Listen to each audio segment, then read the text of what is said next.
present of this evening for this very valuable conference, and thanking all the listeners and everybody who participated and everybody who listened, everybody who asked questions, and also people behind the scene, including Mr. Cassie Liu, who organized this. So thank you very much. Thank you. With your permission, let me wind up the session for this evening. Thank you, Professor Azanga, and thank you for all the venerable speaker discussants and all the participants. I'm on the behalf of Tibetan Buddhist Center, Casey, here to pass over to chairperson of the next sessions of Valedictory closing. So please, the team member to take over from the session. Thank you very much. Thank you.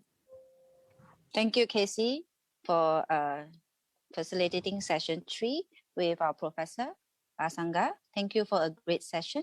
I would now like to invite the chairperson of the valedictory session, Professor Geshe Nawang Samten. He is the Vice Chancellor of the Central Institute of Higher Tibetan Studies, Sanat, Varanasi, India. So he has been awarded in 2009 the Prajna Shri, one of the country's highest civilian award by the President of India for his distinguished service in the field of education and literature. In 2019, he has been awarded the Visat Samman by the Government of India in recognition of his outstanding lifelong achievement in the field of preservation, development, and promotion of Indian philosophy, arts, and culture within and outside India, as well as his lifelong service towards disseminations of the Buddhist studies and establishment of academic institutions. Let me welcome Professor Geshe Nawang Samten.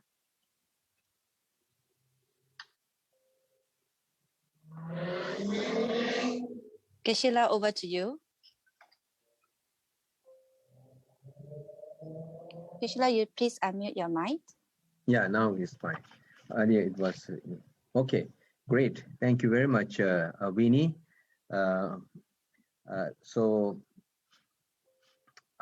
we have the final session, which is the valedictory, and we have gone through these 2 days deliberations on various topics, the meeting of the two traditions of the Buddhism, that is the Pali tradition or the Theravada tradition, or the Mahayana or the Sanskrit tradition. So here it pops up, so we have been listening and watching and observing the presentations, which have been wonderful. It clearly shows that the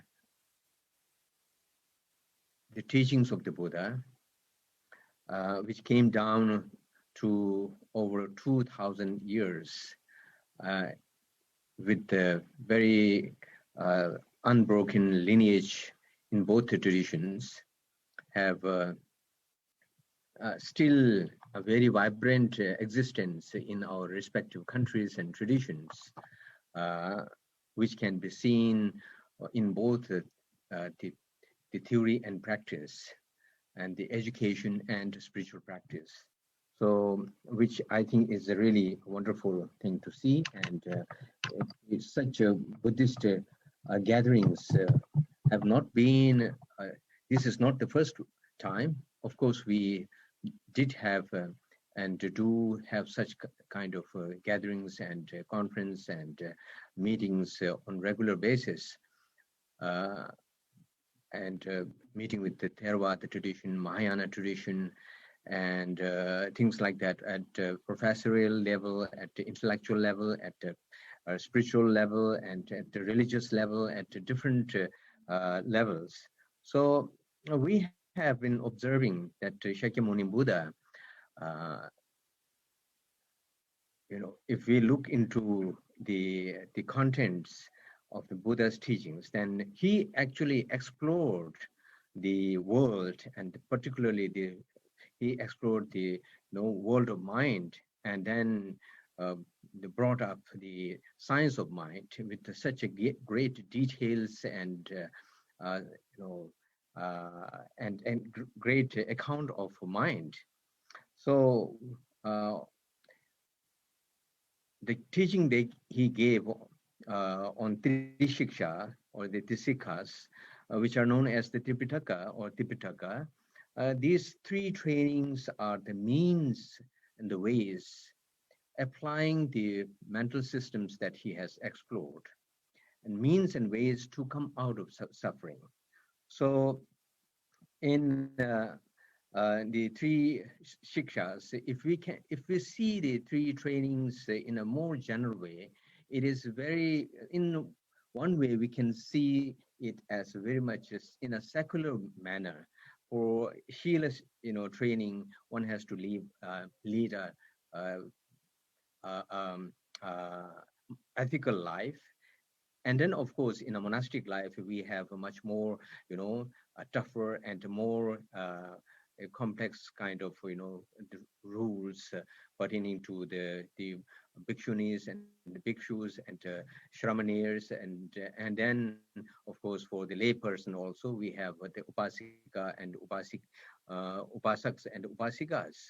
So, unless we lead us ethical life, there is no way that one can develop mental peace and one can develop concentration. There's no way that one can develop such a mental concentration or mental kind of capabilities.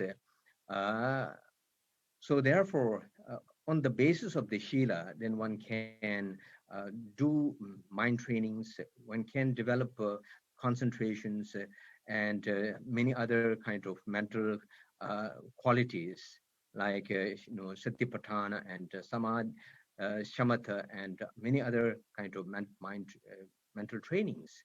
And these the mindful trainings, these are based on the Shila. It prepares our mind for the meditation and for the understanding of the Prajna, which actually is the understanding of the reality, and reality at many levels. And then we can also see that realities of the even at the mundane level, we need to have a certain amount of wisdom, and then we need to have the wisdom. Wisdom of understanding the impermanence, wisdom of understanding the selflessness, and wisdom of understanding pratitha samutpada. These are extremely important, because just with the mindfulness and satipatthana and shamatha, our afflictions, the mental afflictions, and the defilements cannot be uprooted, because we have a perception. Generally, common people have a perception which is very much, opposite to the reality. So in order to understand the reality, we need to see the reality of the phenomena, internal phenomena and external phenomena, the impermanence of phenomena and the selflessness of phenomena and interdependent nature of phenomena. Once we understand that at a deeper level, higher level, then really we can get rid of those, based on this practice, we can get rid of the afflictions and defilements. So these are very pertinent. It should not be confined to the monastic kind of practice, but it is in fact very important for our lay people and for general public to understand that the understanding of reality is key to reduction of our mental afflictions, supported by shamatha and concentrative mental capability. So therefore, the three trainings are kind of devices that the Buddha has devised in order to come, get rid of suffering. So therefore, I won't go into details, but in the past, almost from all the Asian countries, people came and they embraced Buddhism. And now in the post-modernistic kind of era, even in the Western countries, there are so many people who embrace Buddhism in the general public, and intellectuals and even scientists are exploring, and they are attracted to the systems of the wisdom and the detailed account of mind and emotions provided in the Buddhist account of mind. And they have been doing research, and as a result of these researches, many groundbreaking findings have been able to be surfaced, and which is benefiting a lot. And these are being brought in the education system, and that will certainly make a significant change in the world. So therefore, I think particularly, of course, the monastics are doing their practice and at a daily level, but the lay people who are joining at the global level this time must, when we go out of this conference, we must have something to take with us. The three shikshas, or the three trainings, are something that everyone should be doing. The rituals and circumambulations and prostrations are also practices, part of practices, but they are the peripheral part of the practice.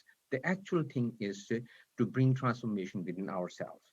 Therefore, for example, the taking refuge in triple gem, Trisharangamana, itself is should be started with the transformation. Just the prostration and recitation of the Sharangamana is not sufficient. That won't bring that level of transformation within ourselves. We have to be mentally transformed and bring changes within ourselves, and by that we can bring changes in perspective, and then only we can start a real kind of the practice. So since yesterday morning, the conference was inaugurated by His Holiness the Dalai Lama, and also with the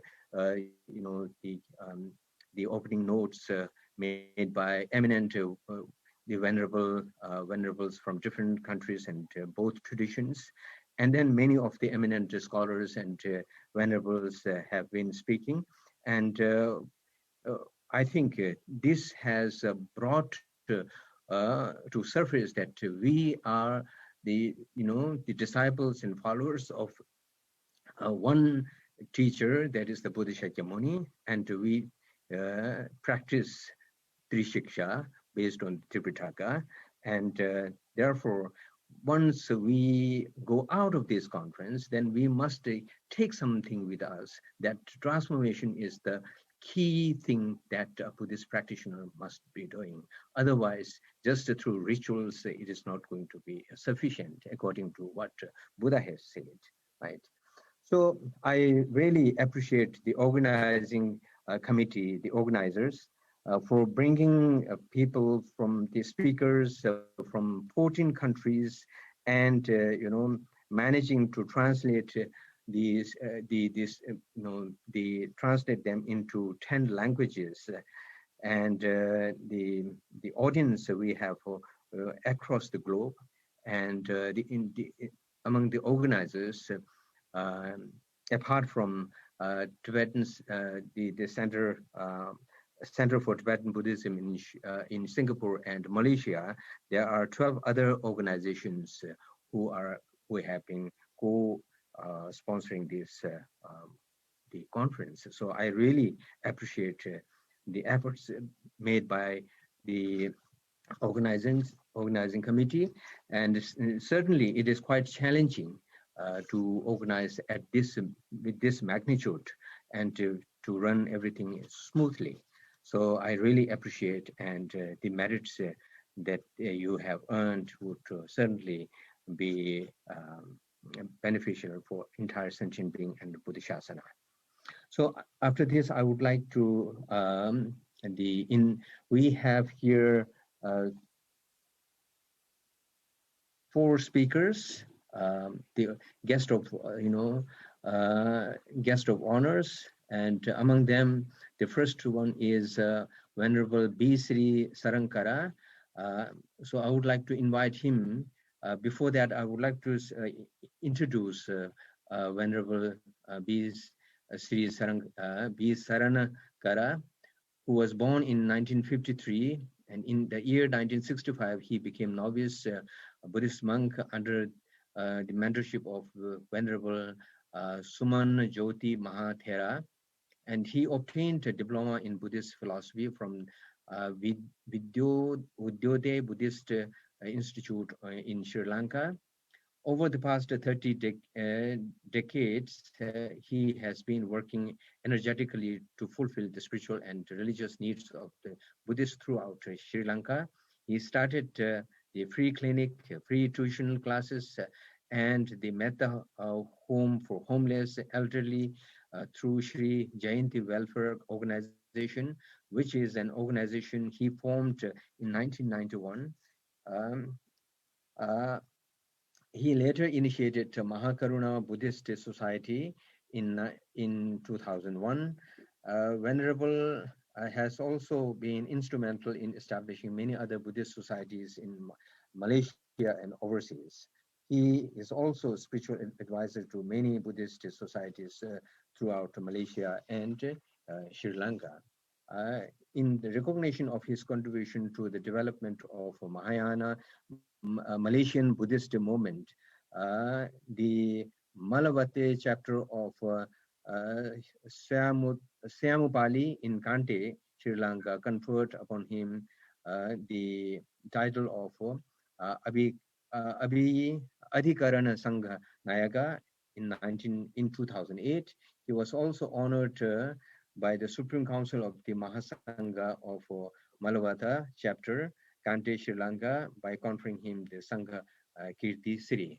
So I would like to invite Venerable Sri Saranagara to deliberate his speech. Please, Venerable Sri Saranagara Nayaga, please. Yes. My Dhamma greeting to the the audience and the scholarly Sangha members and Upasaka Upasikas, as well as for the viewers as well. In fact, it's an honor to participate. The Imam, very highly scholarly, intellectual speakers, be able to get the chance to listen from the yesterday until today about the Trishiksha or Tripitaka, if you not me, Pali tradition and the Sanskrit tradition. My personal belief, each and every tradition, Pali tradition as well as for the Sanskrit tradition, when I listen to carefully each and every speakers, a lot of similarity is there. Not only that, I very impressed the Mahayana monk as well as for the Tibetan monks. They call Pali verses. They go deeper understanding this Pali tradition as well as for the Sanskrit tradition. The same thing, the Theravada monks and the nuns as well. In the Mahayana monks and nuns, they're able to contribute. It's a very important point, this particular conference which is participating. Not a similar explanation given by the Mahayana tradition monks and the Tibetan tradition monks. From there, if you see it, they're very rich, the language, Pali and Sanskrit. We can see each and every tradition, their own, the beauty very clearly. I heard someone mention, is it required, is it necessary, the language knowledge to understand each tradition? My personal belief, being young novice monk on the training center, we learn Sanskrit, we learn Pali. Of course, when many years out of touch, even though still we able to admire the beauty, each and every language, how rich their literature, how rich is a poem, as well as for the tradition in their own tradition. They're so philosophical, so deep meaning, each and every tradition, they're able to contribute towards mankind. The language knowledge, why so important? When we translate or when you do the commentary part, we are not able to get the 100% real meaning of that. If we have the knowledge of the Pali, if you have knowledge in Sanskrit, then you can really admire the beauty, richness, as well as for the well-developed such an ancient wisdom in the Buddhist teaching. And we can see there are a lot of similarity from their each tradition as well. But most important thing, I listen to each and every speakers over here. What most important thing, highlight each and everyone about the Prajna, Sila Samadhi Prajna. Then mention the greatest achievement, develop great wisdom. Of course, the knowledge, getting knowledge from the sutras, all those Trishiksha's is a very important thing. But many of us, the mention, it's important not only knowledge alone, the self-practice and experience. Then you make it perfect person. The important, each and every sutra's knowledge, each and every Tripitaka knowledge to oneself. Knowledge gathering like other subject knowledge as well.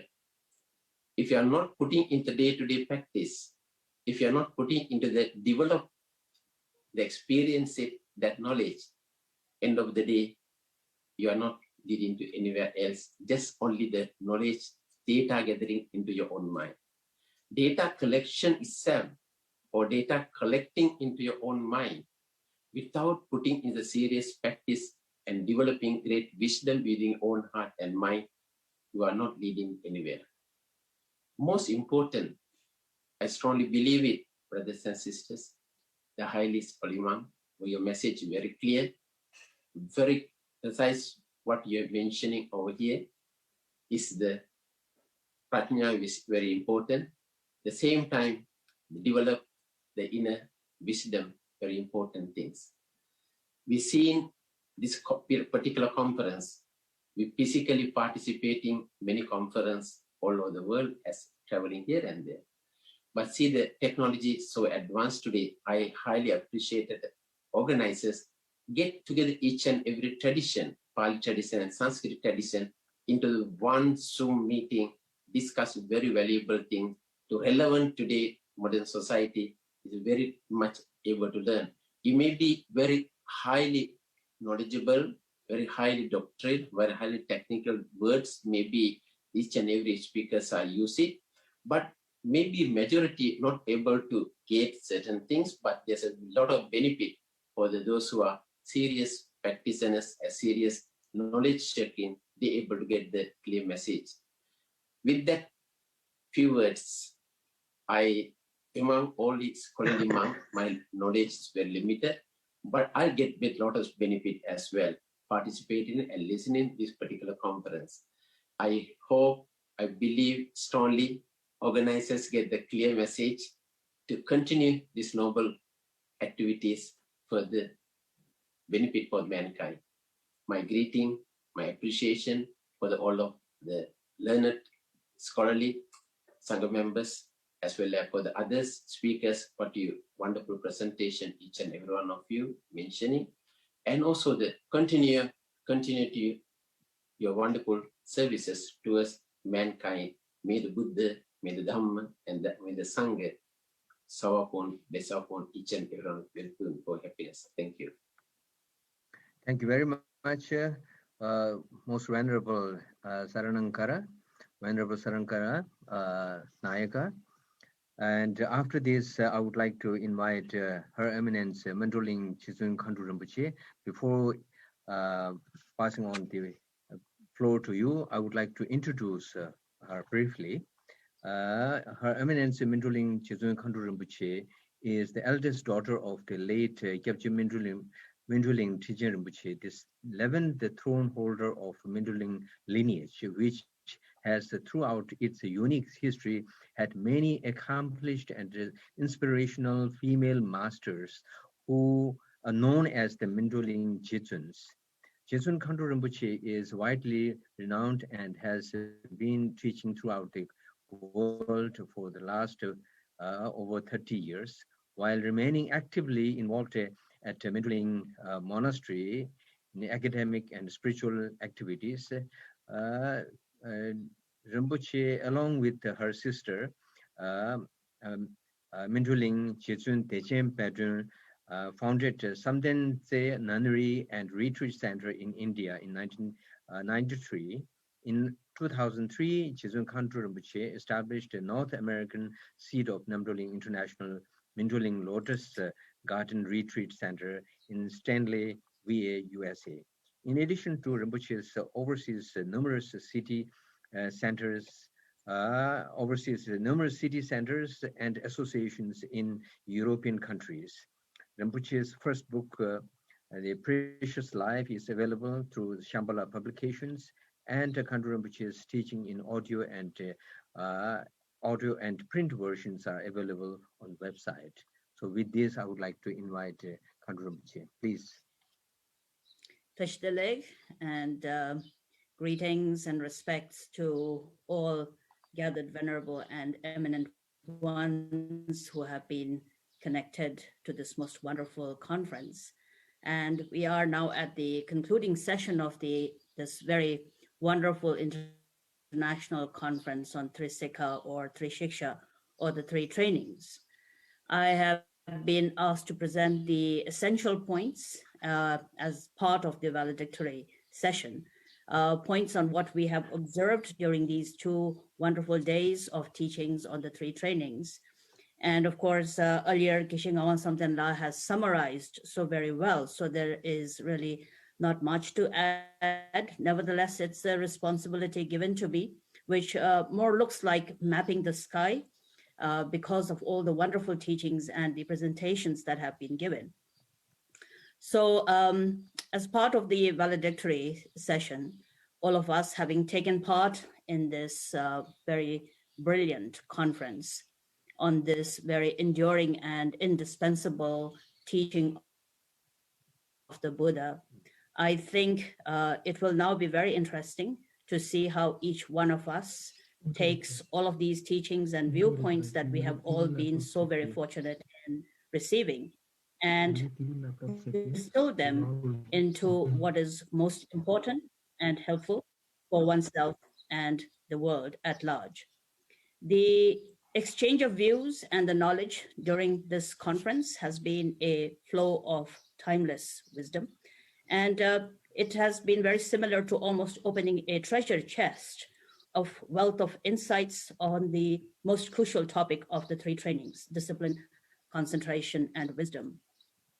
So much has been spoken of in the last 2 days with such clarity and lucidity that I know that I speak for many of us here today and all around the world in expressing what a marvelous inspiration it has been to see that there are these wonderful scholars and teachers amongst us today who not only understand and embody the Buddha's teachings, but are also those who are able to make them accessible to the people of different backgrounds and potentials. This, I think, is very important in the world today, to see and to be able to connect with wisdom holders and to have living examples of the Buddha's teachings and the path that he has taught is very crucial, absolutely crucial for all of us, and especially for the young generation. So from such a gathering as this, we learn that one of the very important things that have been pointed out, that it is really not necessary to be a great scholar in order to practice the Buddha Dharma, that the path of the Buddha Dharma is progressive, And there are these teachings that can be practiced by people from varied backgrounds and circumstances, people from having vastly different karma and potentials. And we have heard the learned ones present and expound on the myriad topics of the three trainings, and very clearly presented these crucial topics that are the quintessence of the Buddha Dharma as practical applications that which embody open-heartedness, compassionate connection, keen awareness, calm insight. And we have learned that these three trainings are as relevant to us today as it was 1,000 years ago. We also recognize that while from an outsider's perspective, different practitioners of the Buddha Dharma may seem to practice and teach somewhat differently. However, what is truly precious and wonderful about the Buddha's teaching is that they all seemingly, these different parts are not really distinct and different, but they carry the same essence, as was just presented by Professor Geshe Samdinla just now. This, I think, is a very crucial point. All forms of Buddhism bear a unique aspect that the Buddha taught a path that leads to the incredible discovery of the vast human potential of one's own basic nature that is intrinsic and primordially pure. That there may be very many different paths as there are individuals, but that in the end, the essence and the goal of all of these paths remain the same. And at the heart of this journey, as what the Buddha has taught, is to realize the importance of receiving knowledge through the teachings, and then taking these teachings to the path through deep reflection and meditation. It was wonderful to hear the great learned ones, especially this morning in the context of samadhi, to really be able to present the absolute crucial point of joining theory and practice together. That just theory alone doesn't work, just practice doesn't work. It has to be united, this unification, how important it is. And so when we learn all of this and when we hear all of this, from this then dawns a wisdom of clear seeing that enables each of the individuals to awaken to the fundamental nature that which is intrinsic to each individual sentient being. And as such, for all of us who seek relief and ultimately freedom from the sufferings of samsara, the three trainings, Lapasum as we Tibetans refer to it, are the greatest support for this journey. And so many speakers have, through these last 2 days, very eloquently pointed out the three trainings and clearly stated that these are lifetime trainings for all the Buddhists, and that they are the core of our Buddhism. The three trainings providing a clear and relatable path to cessation of suffering and its causes that is available to beings of all different capacities, backgrounds, and circumstances. Most importantly, through training in the three trainings, one finds the basis upon which profound Buddhist philosophy blossoms, and I believe it becomes the beacon of sanity and light and compassion in the world today. The three trainings make Buddhism much more than just a philosophy or a religion. The three trainings are what makes Buddhism into a path of transformation and discovery, ultimately leading to the unlocking of the incredible inherent potential that each individual human being is endowed with. And so therefore, to quote Arya Nagarjuna, who says, superior discipline, Shila, concentration, Samadhi, and wisdom, Prajna, these three trainings are worthy of constant cultivation, that more than 150 precepts are all gathered within these three. Specifically, the training of the ethics or discipline that contain the path of right speech, right action, and right livelihood in the right meditation, in the training of meditation, containing the right effort and the right mindfulness, right concentration, and in the training of wisdom, containing right view and right intention, we clearly see the coming together of all of the marvelous teachings of the Buddha, thus bringing actualization of the profound view of the Buddha's turnings of the wheel of Dharma. In this way, we also see that the three trainings contain the Four Noble Truths, the Noble Eightfold Path, the six paramitas from the Mahayana school, and from the Vajrayanas approach, view, meditation, and action. Particularly in today's world, one finds today many different ideologies and approaches to how virtue can be cultivated, how goodness and compassion should be practiced. But we do find that many of these somewhat remain a conceptual approach. I believe that what the three trainings really brings about is that it really sets the Dharma, the Buddha Dharma, apart. The three trainings bring about the accessibility of the teachings to common people. It endows us with this wonderful method that is able to cut through all the kleshas and the concepts that we are so caught up in. And therefore, it allows us to directly challenge and uproot ignorance, that which is, as Buddhists we all know, the very basis of suffering of all sentient beings.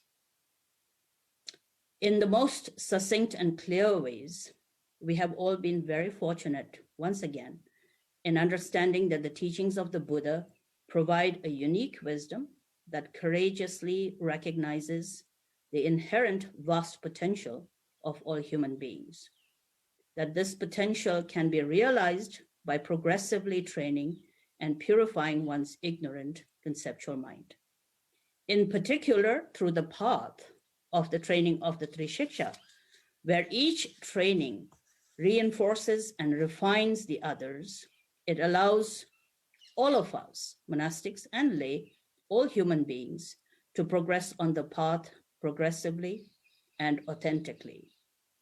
As the learned ones here during these last 2 days of the conference have pointed out, outwardly the trainings may be different based upon particular traditions and methods and practices, but it is a cause of great rejoicement to know that the core remains the same. So it is, whether one is a monastic, whether one is a lay practitioner, whether one is living in a cave or a mountaintop or in a busy city, what we all find and what we have all learned is that we could all be practicing the three trainings with equal fruition. And this is, I think, marvelous and a cause of great rejoicement, and what gives courage to all of us that the Dharma and liberation from samsara is accessible to everyone. In a time such as the world that we live in today, when the focus is so much on appearance, and fewer people have now take the time to look deeply at the root of suffering, it is even more important that we all make sure that the Buddha Dharma is presented and practiced, not practiced in a rigid and a dogmatic way. The emphasis and correct understanding and cultivating the three trainings is a powerful way in which the precious Buddha Dharma can be practiced authentically and kept free from becoming a mere rhetoric.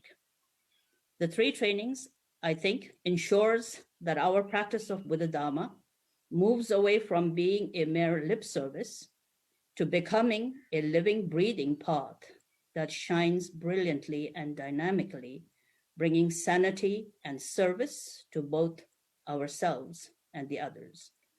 Despite all of the forms of different sufferings that are there in the world, what we see very, very prominent is the attitude of questioning and really examining the cause of suffering has become less and less important to people. When we look at this, of course, it can get very discouraging at times. And we see how all of us tend to get so caught up in the distractions of the world. Even today, when the conference ends, while many of the venerable and the eminent ones will continue to really walk the path authentically, many of us common people will become again so very busy in our daily lives that we will again get caught up in the distractions of the mundane world and be snared by desires and likes and dislikes, not pausing for even a moment to question how one continues to slavishly follow ignorant and the klesha-driven mind.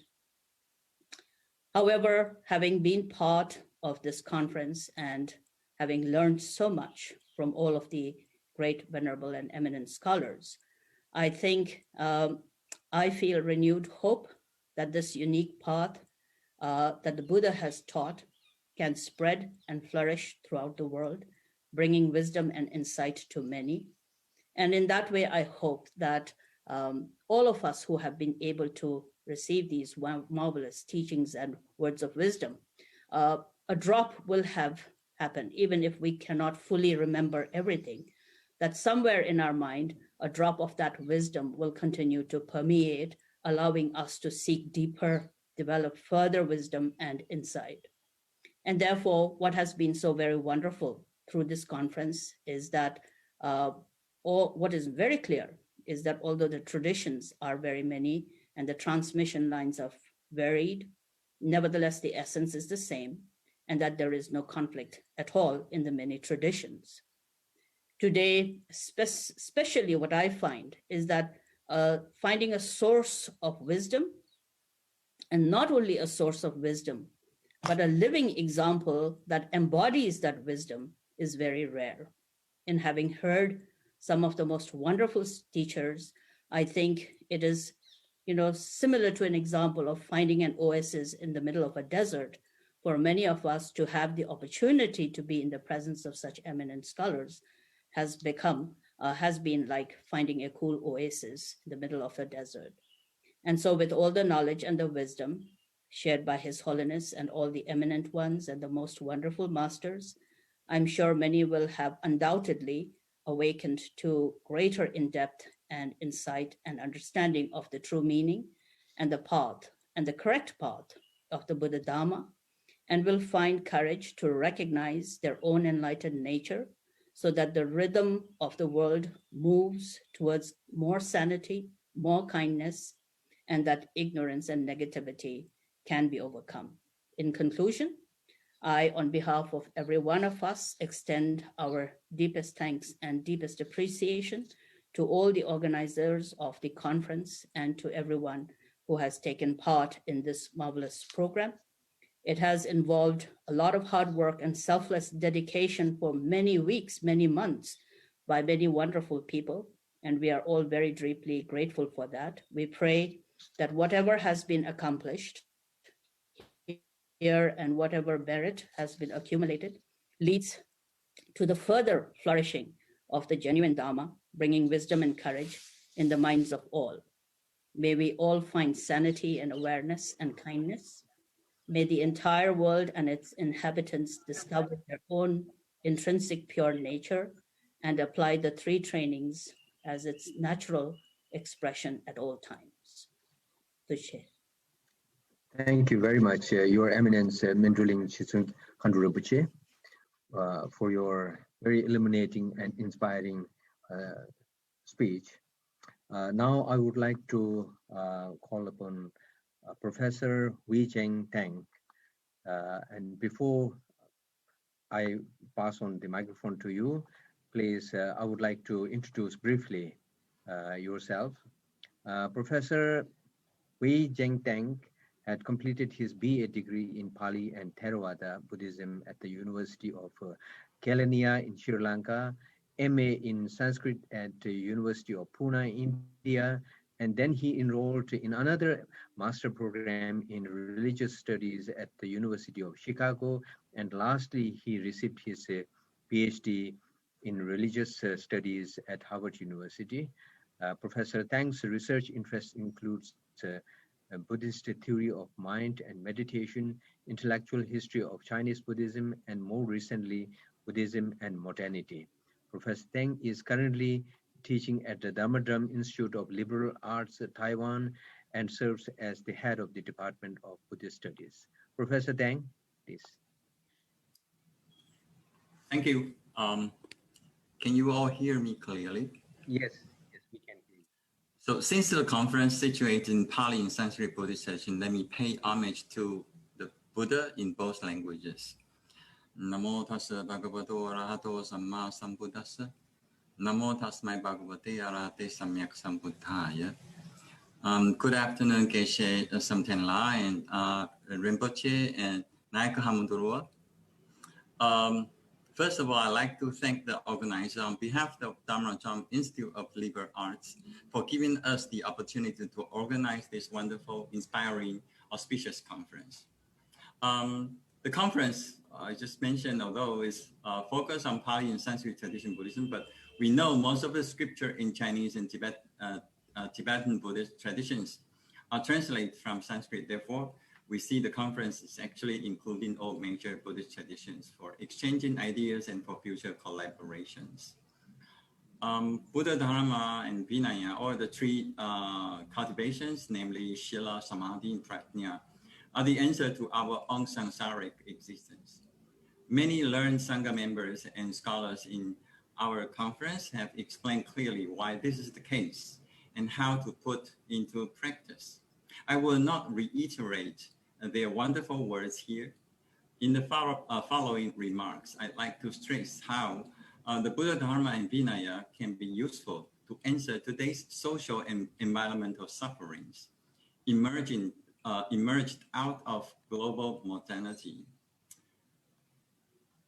The modern globalization, technological development, and economic consumerism are some of the major factors that create the social and environmental sufferings to the society we live in, such as social inequality and social injustice, poverty, exploitation of labor, sexual discrimination, human rights violation, environmental abusement, pollution, and so on. If we believe that Buddha Dharma not only leads us to the path of purification and liberation, but also facilitates social welfare to the society we live in, then it is imperative for us to connect Dharma and Vinaya to those social sufferings just mentioned. Honestly speaking, in spite of all charitable social works and efforts to help the society done by the Buddhist organization with Sangha member and volunteer laities around the world, I think we do not hear Buddhist voice addressing enough to those social issues I just mentioned.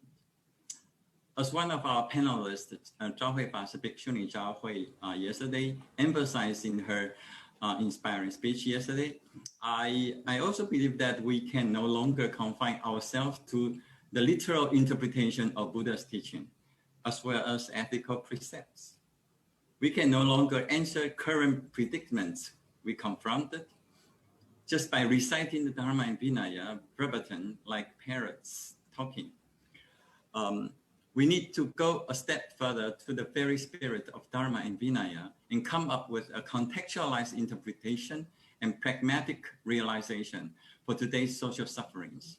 Let me give some example of interpretation and application of Buddhist concepts to the worldly affairs that I think are inappropriate. For example, the renunciation of monks and nuns and cutting off their worldly desire could be sometimes misinterpreted as endorsing poverty and regarded as a virtue.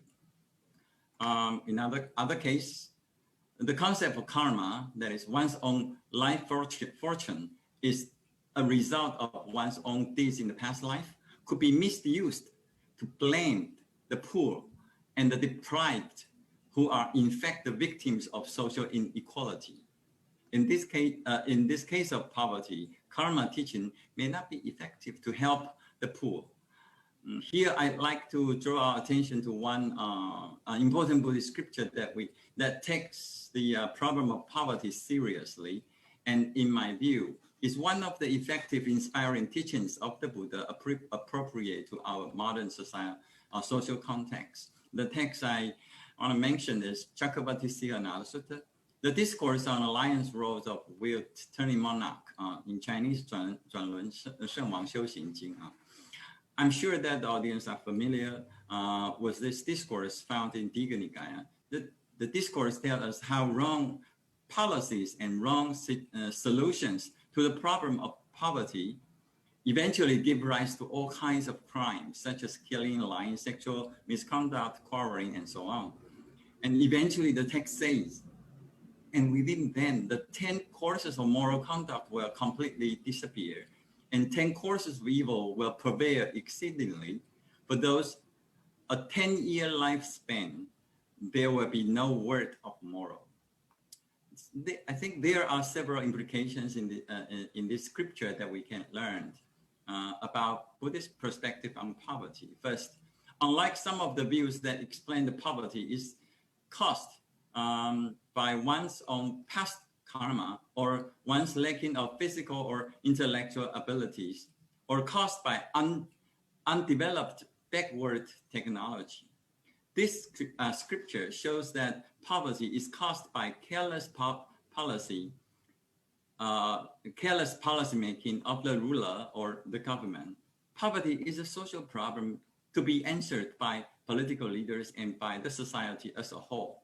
Secondly, the poor, the needed, are the victims of wrong policy or ill treatment from those who have the power and who are supposed to look after them.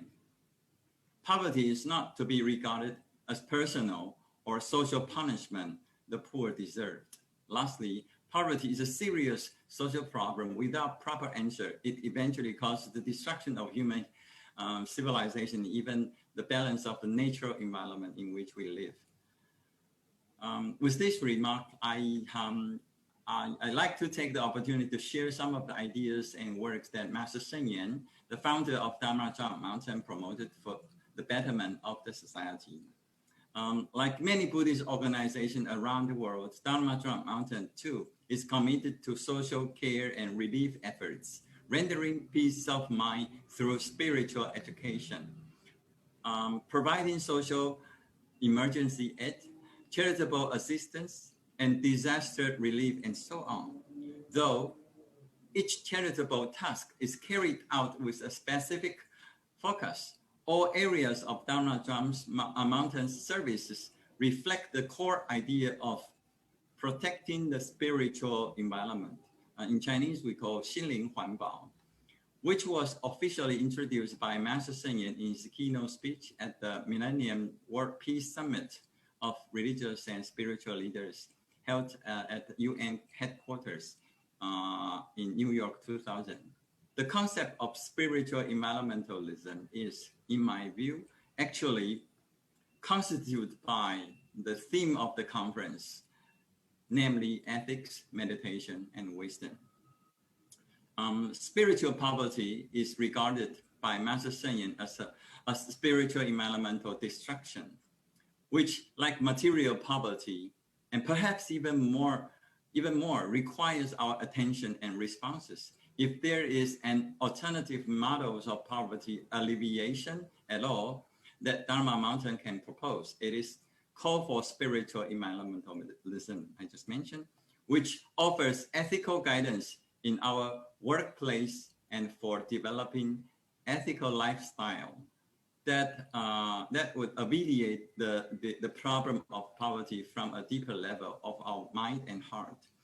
For example, or especially the ethics of needs, in Chinese we call 四要在心无事里面 explain the spiritual environmentalism, remind us that while we really need is not that much, what we desire are too much. So we should cultivate the ethics of earning things only we really need and in a proper way. This guidance, as one of the examples, is important for us to cultivate an ethical lifestyle that resists the consumerism I just mentioned, which today is one of the fundamental causes of poverty. To conclude my talk, many religious organizations, including Dharma Drum Mountain, have devoted themselves to help the suffered, the needed, the poor, in doing charitable work. Dharmajam Mountain also emphasizes education that teach people to enrich their spiritual life, cultivate ethical way of life, and by changing our economic behavior and our value belief, we can help with the problem of poverty in our day-to-day life and in a more underground way. Last words, I'd like to emphasize that the threefold education, the 三大教育, the extensive academic education, 大学院教育, extensive public Buddhist education, 大普化教育, and extensive social care education, 大关怀教育, are regarded by Master Sheng Yen as the most effective method in building a better world. Thus, Dharmajam Mountain has commissioned to establish a university called Dharmajam Institute of Liberal Arts, where I teach. In this university, not only Buddhism is taught. In addition to the Department of Buddhist Studies, 4 MA programs, life education, social enterprise and innovation, community empowerment, and environment and development are established precisely to make use of Buddha Dharma in the areas that concern not only our individual well-being, but also social welfare. With these remarks, I'd like to thank you all for listening and look forward to collaborate with you to build a better world. Thank you very much, Professor Wei Cheng Tang. You have addressed many of the social issues that are currently very much prominent in our society. I think certainly the three trainings, among the three trainings, like understanding the reality, which is the Prajna, would certainly, be a great measure to solve these things, because to understand the reality is the core and key thing with which we can solve many of our, problems at the global level, at the national level, at the social level, community level, family level, even at the personal level. Most of us commit, mistakes by not understanding the reality, right? So let alone for the liberation, but to solve the problems of day-to-day life, we need to have wisdom to understand the reality, right? Reality of the objectivity and reality of the subjectivity and the relation between these. And then through the understanding of the reality, then we can, with the skillful means of, certainly give a way to pave the way to solve many of these problems. So certainly, I am grateful to you for addressing these issues, which are currently very, significant in our society at the global level. So I thank you very much, Professor Tang. After this, I would like to invite Telutu Rinpoche. And before that, I would like to introduce him briefly. Telutu Rinpoche was born on October 27, 1972, to a Kalmyk family in the United States. As a 4-year boy, he expressed his wish to be a Buddhist monk. At the age of 6 in 1979, he got a chance to meet with His Holiness the Dalai Lama, 14th Dalai Lama in New York, who recommended sending him to Debung Gomang Monastery in India to get proper training as a Buddhist monk. He spent 13 years in Debung Gomang studying Buddhist philosophy under guidance of illustrious Tibetan masters. In the late 1980s, while studying in the monastery, he was recognized as the reincarnation of Telupa, the great Indian saint. In 1991, the young monk came to his ancestral motherland, Kalmykia. In 1992, Telupa Rinpoche was elected as the Sajin Lama, the head Lama of Kalmykia province by the Kalmyki people, and was entrusted to lead the process of spiritual restoration of one of the 3 Buddhist regions in Russia. Being the president of the Buddhist Union of Kalmykia, he has supervised and helped to rebuild and construct over 37 Buddhist temples and 120 stupas, including main temple, the large temple in the capital city. And Dalai Rinpoche's activities are directed towards the revival of Buddhism. Rinpoche regularly gives teachings and talks for general public and young people in Kalmykia, Moscow, Mongolia, India, USA, and other countries. Being the Shejin Lama, the head of the Kalmykia, he makes a great contribution towards strengthening the intellectual and interfaith dialogue in the Republic. So with this brief introduction, I would like to request Dalai Rinpoche to give your speech, please. Thank you. Rinpoche. Ishila, thank you very much. Dear venerables, all who are participating in today's conference, I would like to wish you a very, very warm greeting from a very, very cold Russia. Though I can see lots of sunshines in many windows through your rooms, through the modern technology of the platform that we are utilizing right now. I would like to begin by seeking your pardon because I don't have the skills to speak diplomatically, nor do I have the scholarly skills to speak. It's been a great honor to be among this conference yesterday and today, and to listening to many different presentations, different terminologies, different methods, different skills, and no matter what, we all narrow down to the teachings of Lord Buddha himself. I'm a great admirer of His Holiness the 14th Dalai Lama and the four principles that he commits to, which is the promotion of human values, which is not based on Buddhism itself, but it is based on human approach. Promotion of love, compassion, tolerance, forgiveness, understanding, no matter which religious background, no matter which ethnicity that we belong to. This is something that it is important, not to one particular religious community, but for all society universally.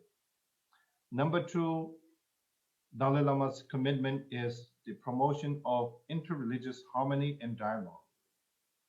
I truly believe the importance of the interreligious harmony and dialogue. Today's gathering is in addition to His Holiness the Dalai Lama's second commitment. I truly believe that it is important not only for us to have dialogue with other religious communities and traditions, but it is also important for us, whether we come from the Pali tradition or the Sanskrit tradition, whether we label ourselves as Theravada, Mahayana, Vajrayana, so and so on. Because within these traditions, there's also many sub-schools or sub-traditions. So it is very important for us to come together, share our experiences, share our thoughts, and share the wisdom for us to have a better understanding. The more that we have a dialogue, the better understanding we create, and through understanding, we gain respect. I've had the opportunity to attend many international Buddhist conferences. And because of the pandemic, of course, we have not been able to gather together physically. But nevertheless, on today's conference, I see many faces of old friends who have come across. I don't know, maybe some of you might remember, but some of the great masters in the various traditions whom I highly respect, but never had the chance to interact or be in the same platform. So it has been a great blessing for me to be part of this conference And also it's been a great honor and a blessing for me to be part of the, or one of the co-organizers of this event. Also, it's been very encouraging for me to see how all of us have been able to come together and share our wisdom together. I always believe that more interaction is needed and it's important for the better of our humanity.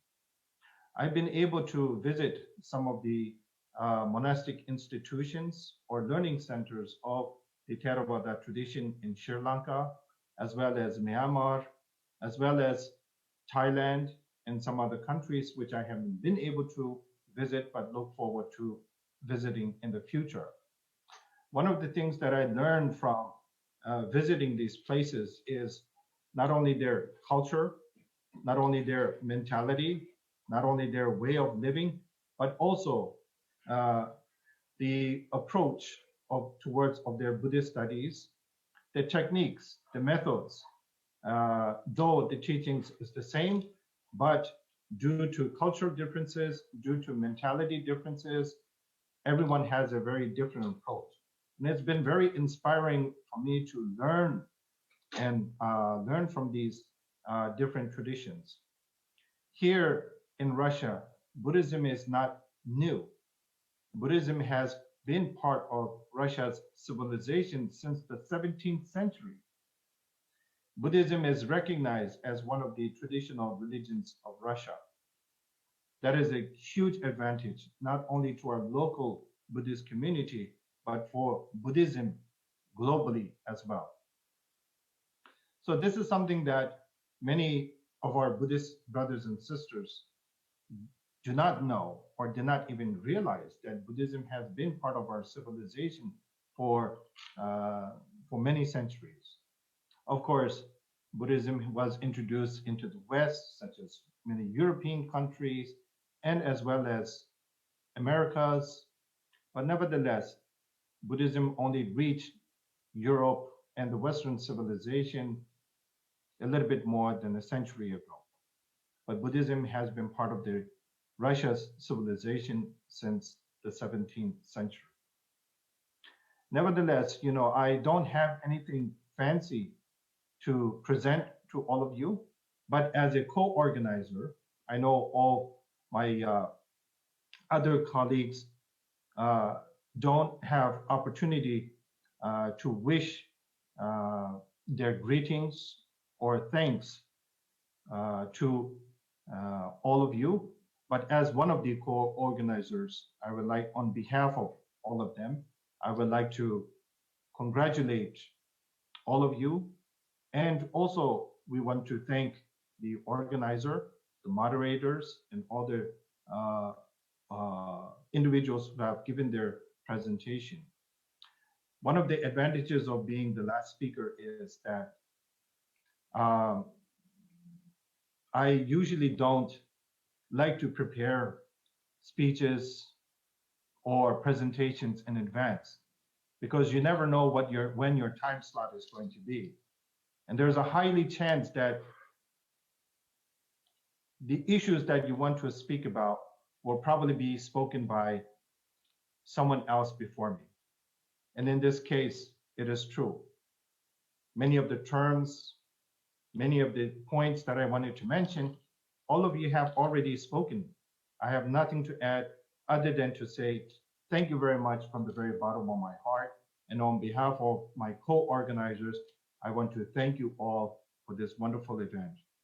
I truly hope and believe that this is not the last interaction, but I encourage all of you to organize using such platforms to communicate, to create friendship, to create connections, and networking is always important in today's time. So without further delay, I would like to thank all of you for being present. And I want to thank all of you for your prayers, for your blessings, and for most of all, for your wisdom. Thank you very much. Thank you very much, Delron Buche, for your inspiring speech. Now I would like to, since we do not have a Q&A, I would like to wind up by thanking the speakers, the Venerable B.C. Saranankara Nayaka Mahathera, and Her Eminence Mintuling Chizung Khandu Rinpoche, Professor Wei Jen Tang, and at the last Telo Tuku Rinpoche, and the translators who have been translating into so many other languages, as well as the audience across the globe who have been participating in the two-day conference. I would like to thank all of you, and also especially would like to thank on behalf of the participants and speakers, would like to thank the organizers who have worked tirelessly for months together to make this happen. So now I would like to pass on the microphone to the President of Center for Tibetan Buddhism Singapore, Ms. Winnie. Please, Winnie. Thank you, Geshe-la. Once again, thank you, Professor Geshe Nawan Samtenla, for chairing this session of the valedictory session and the great speeches from all the guests. It's our honor to have you all today. Thank you once again. So this 2 days, it is an innovative digital platform never done before for the practitioner for the different traditions across the globe to reaffirm the complementary understanding and the practice of the essence of the Dharma. So it has been an enriching 2-day hearing from His Holiness the Dalai Lama, our most respectable, distinguished opening and closing remark guest speakers, technical chairperson, the most learned and esteemed Buddhist teachers, scholars, leaders from 14 countries from the Pali and Sanskrit tradition. On the topic, Trishiksha, Trishiksha, the three training on the content of Tipitaka, Tripitaka. We are immensely grateful and thankful to all of you for taking your precious time to be part of this conference. There's still a lot to discuss. We hope we'll continue to have the opportunity and the right condition to invite learned Buddhist teachers, scholars, leaders from across the globe from the Pali and Sanskrit tradition together for future dialogues and exchange of this nature, either virtually or physically when the pandemic situation is stabilized. Our most heartfelt appreciation and immense gratitude to the following individuals, teams, and organizations without which this online conference cannot be actualized. Our conference advisor, Mr. Thay Phap An, Directors of India and East Asia Office of His Holiness the Dalai Lama, Professor Geshe Nawan Samten, Vice Chancellor of the Central Institute of Higher Tibetan Studies, Sanat, Varanasi, India. Geshe Dode Damduk, Tibetan House, Cultural Centers of His Holiness Center, Delhi, India. Mr. Jimpa, Peri Jimpa Gyatso, His Holiness Dalai Lama Southeast Asia Coordinator. All the 12 co-organizers of this conference and the working organizing committee members. The AB teams of His Holiness the Dalai Lama office, especially to Don Elsenbert. Don, are you there? We would like to really thank you very much for being a great support on our Facebook streaming and also to our translation. And also to all the official translator from Office of His Holiness the Dalai Lama, thank you for helping us in this event. And we have invited other conference translators for this event. Thank you to the following: Geshe Rusen from Taiwan, Venerable Dongdak, Venerable Not Trick Duck from Vietnam, Geshe Namka and Park Yongbin from Korea, Mr. Sharat Wong from Malaysia, Mr. Bensengel and Wu Yangan from Mongolia, Ms. Natasha Julie and their team from Russia, Mr. Eddie Ramawijaya Putra from Indonesia, Venerable Kotita and Ms. Panchami and Mr. Priyankara from Sri Lanka, and Mr. Tenzin Chapala from India, His Holiness Office, and last but not least, our Venerable Mahayano and his team. And of course, all our volunteers behind the scene, especially Brother Peck and his team from Malaysia, who has been a great publicity, do the great on the publicity and all the events. And our Vice President of Tibetan Buddhist Center, Mr. Wayne Payne and his team, for working very hard to ensure the technical supports and all the coordinations are done well. Thank you very much. The opportunity of this virtual conference has connected us from strangers to virtual collaborators. And we hope to further strengthen this Buddhist intra-faith relationship and look forward to the next International Buddhist Conference between the two traditions. We also thank you to all invited respected venerables and distinguished guests. I would like to especially thank you, His Eminence Jangsi Cho Gyabye Kuso Rinpoche, for joining us at this conference, and also Jonang Gapsal Chogi Nampa Rinpoche, and also Venerable Professor Bhiksuni Chao Wei Shi. We would like to congratulate her for being the recipient of the 38th Niwano Peace Prize Award recipients. In recognition of her work in the peace building through her safeguarding of all forms of life, her promotion of gender ethics, gender equality, and her approach to open-minded dialogue with different religion leaders and social groups. Last but not least, our center resident teacher, Geshe Yongten, who has been tirelessly behind the scene helping us and guiding us. And of course, to all our